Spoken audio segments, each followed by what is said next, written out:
Bonsoir Slimane. Bonsoir. Carte à l'appui, dites-nous pourquoi c'est le retour en grâce de l'Algérie, pourquoi cette offensive diplomatique? Oui, alors c'est le grand retour de l'Algérie sur l'échiquier afro-méditerranéen, Oui. après une éclipse diplomatique de 30 ans.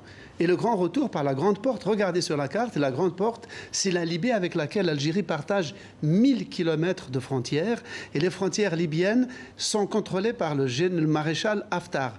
Donc pour dissuader toute incursion, l'Algérie a déployé des milliers de soldats à sa frontière. Mais plus encore, ce sommet d'Alger, c'est à la fois la suite et le contrepoint du sommet qui a eu lieu il y a quelques jours à Berlin, où les puissances européennes étaient les plus nombreuses. Donc l'Algérie a choisi de convier les pays voisins. 1000 kilomètres et 50 000 soldats, Slimane. À peu près 50 000 soldats avec des manœuvres militaires à grand renfort d'images. Donc ce sommet, l'Algérie a convié plutôt les premiers intéressés. Les Libyens, bien sûr, mais aussi les Égyptiens et les pays voisins du Sahel, comme vous le disiez. Pourquoi? Parce que l'Algérie est à la fois frontalière et de l'instabilité du Sahel et du chaos libyen.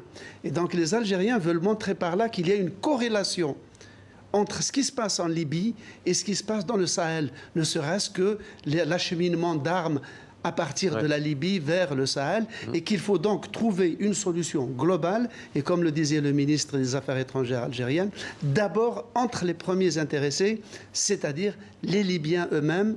C'est une façon de privilégier des solutions internes par la voie pacifique. Et voilà pour ce décryptage. La requête